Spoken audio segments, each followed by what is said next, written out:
But never in my worst nightmares could I have imagined that an administration would leave $80 billion worth of weaponry to the Taliban. Dozens of planes and helicopters, thousands of armored carriers, hundreds of thousands of automatic weapons, and worst of all, 13 of our brave young men and women. Never in my worst nightmares did anyone or conceive of such a colossal incompetence. Abandoning Bagram Air Force Base will be remembered as one of the worst military decisions in our history. Holding no one accountable, having everyone circle the wagons and say, hey, we all agreed abandoning Bagram Air Force Base was a great idea. This is going to be remembered by the people. Holding no one accountable for letting the base go, it will be remembered. To add insult to injury, this week you've now released $64 million in aid to Afghanistan. Don't we have some prohibition against giving aid and comfort to the enemy? Now, the argument from the Biden administration is, oh, we're giving it to charities, and it's for the good of the people, for poor people, and for women. Well, the Taliban has a history of taking this.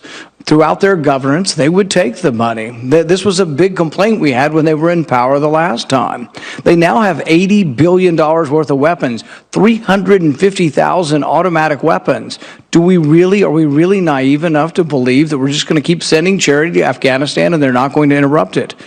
I think that's a foolish notion. The $64 million, though, is the tip of the iceberg. There's still about $10 billion out there that was designated for the Afghan government. Can you pledge today, without equivocation, that the Biden administration will not release any of this money to the Taliban? Absent the Taliban making good on the commitments and expectations of the international community that I've outlined previously, that's correct. Maybe we could deduct a fee for the weapons they took. So, Senator, on the weapons, again, I'll defer to my colleagues at the Pentagon who are more expert in this. You're right that about $80 billion worth of weaponry has been provided over the course of the last 15 or 16 years. Much of that, the significant weaponry, planes, helicopters, is actually inoperable, will soon become inoperable because it can't be maintained. In terms of the strategic threat that weaponry poses, it doesn't to us or to Afghanistan's neighbors. But you can't say you're not going to give them the money. If they behave, you're going to give them the money. Why don't we subtract the $80 billion from the $10 billion you're going to give them? Then they're minus 70 still. I mean, really, the fact that you're entertaining good behavior, that they'll get more money, I think is a big mistake and a naive notion that we're going to somehow change this Stone Age philosophy by giving them more of our money. We've sunk trillions of dollars over this. This is our chance to have a peace dividend. Let's quit sending good money after bad. The guy the Biden administration droned, was he an aid worker or an ISIS-K operative? The administration is, of course, reviewing that strike, and I'm sure that a full assessment will be forthcoming. So you don't know if it was an aid worker or an ISIS-K operative? I can't speak to that, and I can't speak to that in this setting in any event. So you don't know or won't tell us? I don't know because we're reviewing it.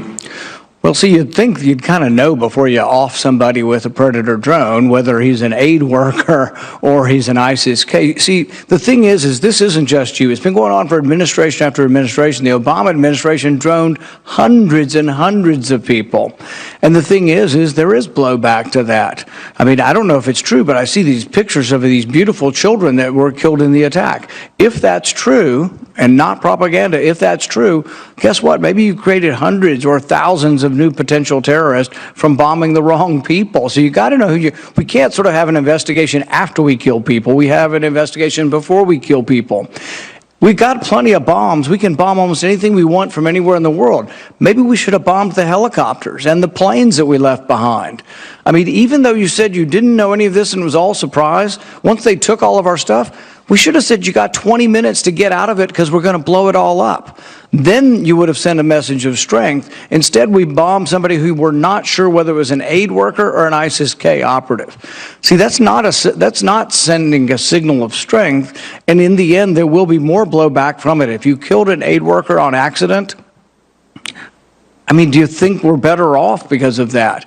You really could have acted in a position of strength, but you could have made the basic decision, the basic fundamental decision that really ruined the whole thing for you was a military decision to abandon Bagram Air Force Base before you left, before the Americans were out. Anybody can argue, and you may have a point that it happened more quickly than we thought it was going to happen. Okay, that's an honest mistake, still a huge mistake. And when people make mistakes in the military, they ought to be relieved of their post.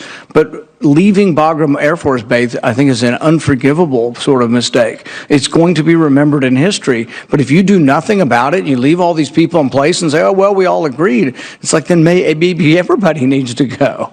I mean, but really, it was a terrible mistake. But releasing money to the Taliban will add insult to injury. It'll be terrible for the memory of the 13 soldiers who died in the end, who were the final soldiers to die in this war, if you end up giving money to the people that, have been ruining the Middle East and Afghanistan for decades. I hope you won't release the money, and I think it'll be a big mistake. Well,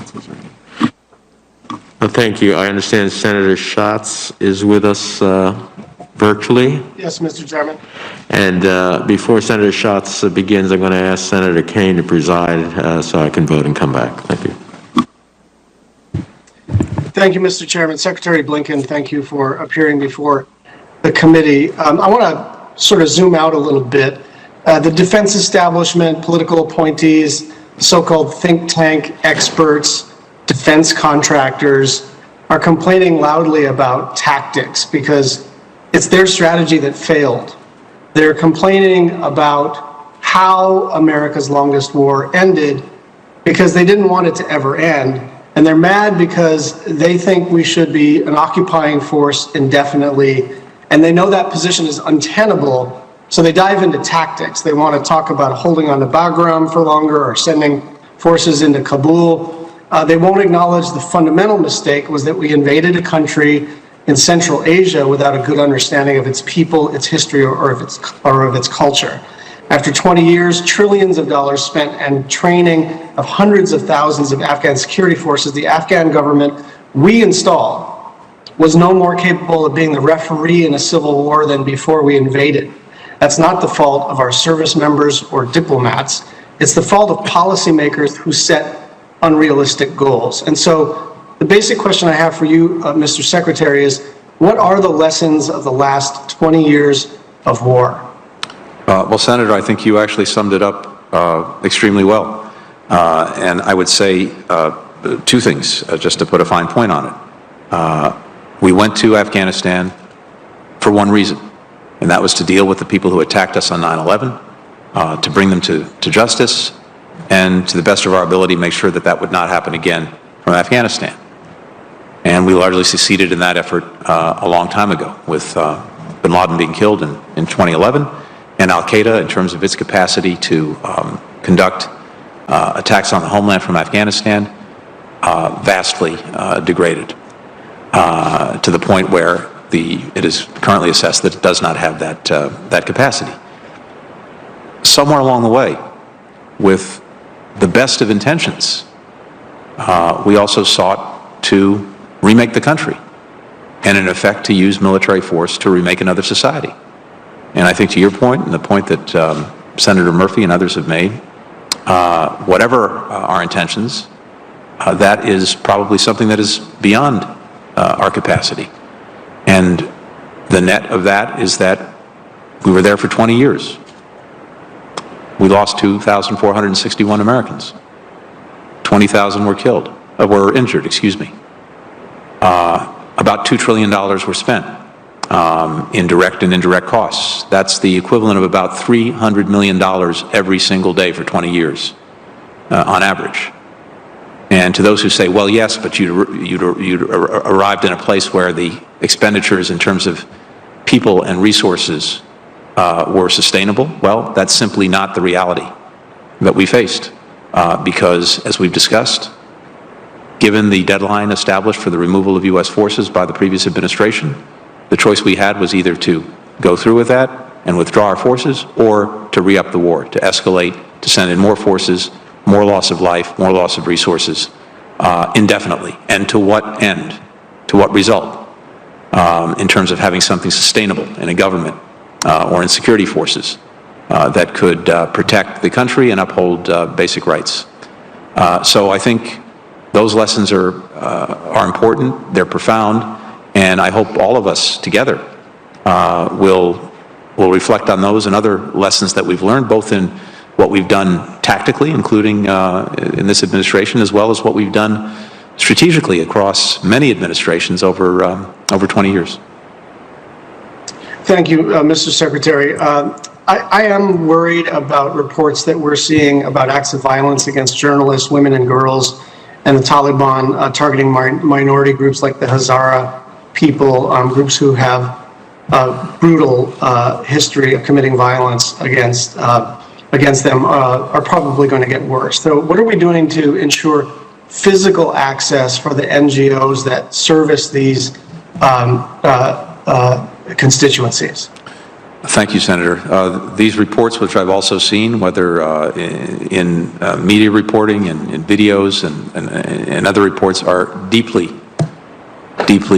disturbing. And I think whether it's us or whether it is many other countries around the world that we've been working to organize and to focus, this, of course, violates the basic expectations that we have of a Taliban-led government in terms of its need to not abuse these rights, but to uphold them.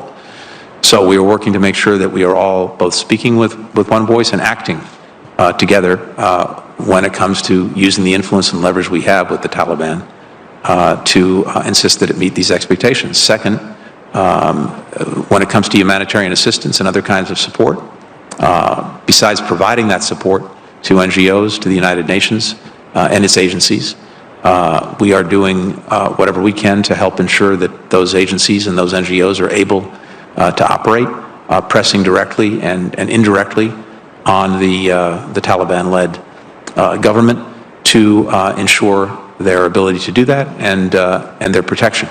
But this is very much a moving picture and something we're very focused on right now and in the days and weeks ahead.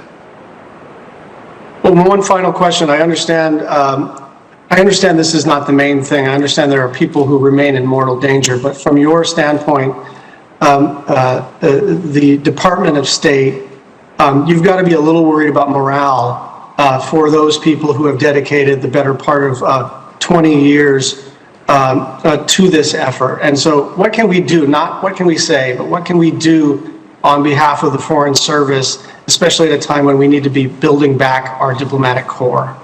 Yeah, thank you for raising that, Senator, because you're exactly right, and it's very, very important to me, and it's very, very important institutionally.